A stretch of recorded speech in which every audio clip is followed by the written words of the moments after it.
तो मैं Arun Kumar Mahato, provident fund, pension fund, panchayat labour bureau to all people दिलाना मेरा जीवन का मकसद। तिरंगा को विश्व शांति का तिरंगा बनाना। तिरंगा को विश्व शांति का तिरंगा बनाना। तिरंगा विश्व शांति का तिरंगा कैसे बनेगा दोस्तों? तिरंगा तले provident fund, pension fund, panchayat labour bureau to all peoples under master rule, under equaliser rules and regulation, पर people income source RTI with income source supervision and under IPC भारतीय कानून संहिता के अधीन पर प्रति व्यक्ति आय का आरटीआई। अब उसमें मोदी जी का भी बचेगा नहीं, उनका भी आय का आरटीआई जरूरी है, क्योंकि मुझे डाउट है सिर्फ उनका ही नहीं, उनका जो पीए हुए है या फिर उनके पार्टी के सारे लोगों का, ठीक है। और उनका तो ग्रास रूट लेवल में बहुत ज़्यादा लोग का मतलब अभी गट्स चल रहा है, आतंकवादी, संतरासवादी, माओवादी और पुलवामा वगैरह वगैरह पे। हाँ, एमआरपी पर और लेबर लॉ पर जब एमआरपी तय होती है सरकार के द्वारा, सरकार ही एमआरपी तय करती है। जब सरकार एमआरपी तय करती है तो एक बिजनेस का जो इन्वेस्टमेंट होता है उसमें सबसे लो परसेंट, जो minimum percent of return back interest होता है, उसको कैलकुलेट किया जाता है। फिर मैन पावर कितना, उसको मैनेजमेंट होता है, लेबर मैनेजमेंट और दूसरे सारे मैनेजमेंट, तो वो सब पूरा करने के बाद तय करता है।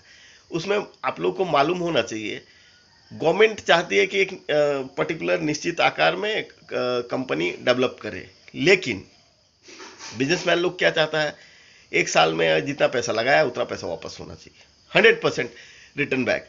100% रिटर्न बैक का दो तरीका होता है। एक तो आपका प्रोडक्ट इतना अच्छा होना चाहिए कि मार्केट को वो बहुत सुहाए, मतलब बहुत ज़्यादा बिक्री हो। दूसरा कि लॉ को तोड़ो, लेबर कम करो, ये करो, वो करो। अब जैसे देख लीजिए, परमानेंट जब होता है आदमी लोग, तो जब लेबर नहीं मिलता है तो क्या किया जाता है, ओटी दिया जाता है। ओटी क्या होता है ना, ओटी होता है परसेंट डबल। आप 8 घंटा ड्यूटी करते हैं तो आपको मिलता है कितना, 16 घंटे का पेमेंट मिलता है। अगर 8 घंटा ओटी करते हैं तो 16 घंटे का आपको फुल पेमेंट मिलता है। मतलब कि आप अपना एक ड्यूटी किया और 16 घंटा ओटी किया तो आपको मिलता है 3 हाजिरी, समझ गए, 3 हाजिरी मिलता है। और ठेकेदार को, लेबर को लगा दिया जाता है जब, तो उन लोग को ठेकेदार लोग ओटी भी देता है या नहीं देता है तो हम लोग को पता नहीं। इसीलिए मैं प्रति व्यक्ति आय का इनकम सोर्स का समीक्षा निरीक्षण आरटीआई चाहता हूं, जिससे कि लेबर को सही रेट मिले, ये पता चले। तो इससे क्या होता है ना कि वो लोग को ओटी देने का, गवर्नमेंट को, कंपनी को ओटी देने का कोई प्रावधान रहता नहीं है, उसको उनका झमेला खत्म हो जाता है। अब ठेकेदार जो आता है उसको कंपनी एक्ट 1952 के आधार पर जब वहाँ में ड्यूटी करने वाला लोग होता है, उन लोगों को अंतर्राष्ट्रीय स्तर पर या राष्ट्रीय स्तर पर पेमेंट दिया जाता है।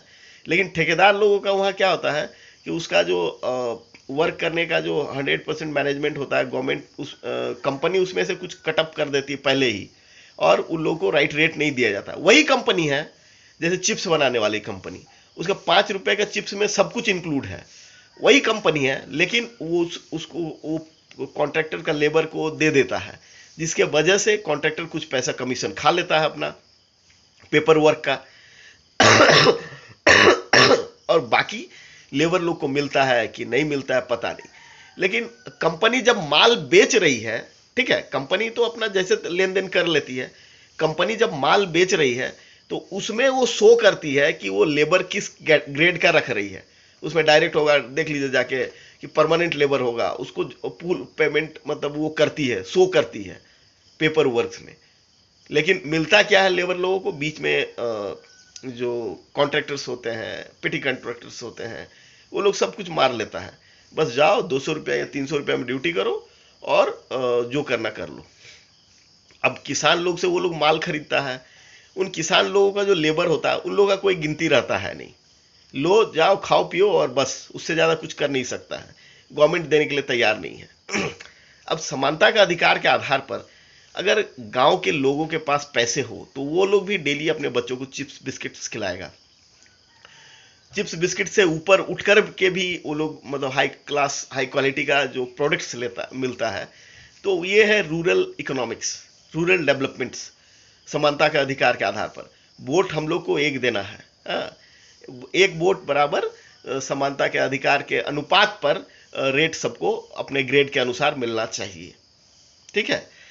अब मोदी जी ये देने के लिए तैयार नहीं है, तो कौन देगा?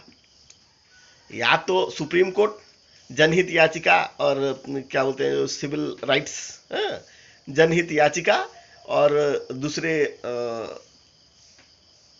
लेबर या लेबर की लेबर लॉ, मजदूर कानून व्यवस्था। तो इन सब में जो विधिवत व्यवस्था होता है, जैसे कि अभी आ गया मोदी जी का 4 दिन ड्यूटी करना है और 3 दिन आराम करना है। 4 दिन ड्यूटी करना है, 4 दिन ड्यूटी कीजिए तो हिसाब किताब कीजिए 12 घंटा करके, तो आपका कितना होता है 4 दिन और उधर 4 घंटा करके। तो कंपनी एक्ट 1952 के आधार पर उसको चेंज करना कोई मतलब मुश्किल तो है नहीं। फुल मेजोरिटी दिखाइए या ह्यूमन राइट्स दिखाइए, कभी भी कोई भी चेंज कर सकता है। वो जज के ऊपर निर्भर करता है, और जो चेंज करवाना चाहता है वो उतना बड़ा मैनेजमेंट कर सकता है या नहीं, पैसा अरेंजमेंट कर सकता है या नहीं, ज़्यादा बड़ा कुछ होता नहीं है। ऐसे मैंने जो पीएमओ को फैक्स मेल चिट्ठी भेजा था, क्या बोलते हैं रजिस्ट्री, उसमें मैंने लिख दिया था कि मेरा कुछ कमिटमेंट है। अगर मोदी जी वो कमिटमेंट मतलब मैंने भेजा है बोल के पढ़ दे तो उनकी सरकार गिर जाएगी, ठीक है।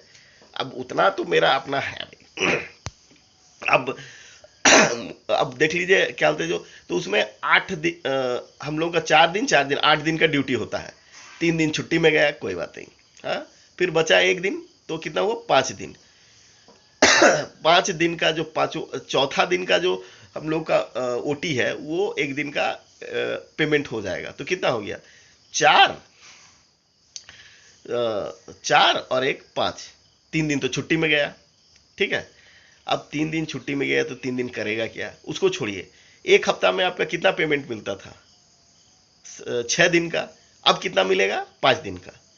ड्यूटी करना है तो कीजिए, नहीं करना है तो मत कीजिए। इस सिचुएशंस में क्या होता है, कल को जितना पुलिस वाला है या कोर्ट का जितना जज उज लोग हैं, डायरेक्ट बोल देगा कि कोर्ट में मान लीजिए कि 100 स्टाफ है, वो लोग किसी का ग्रेड 30,000 का है मंथली इनकम, किसी का 50,000 का, किसी का 60,000 का, किसी का 70,000 का।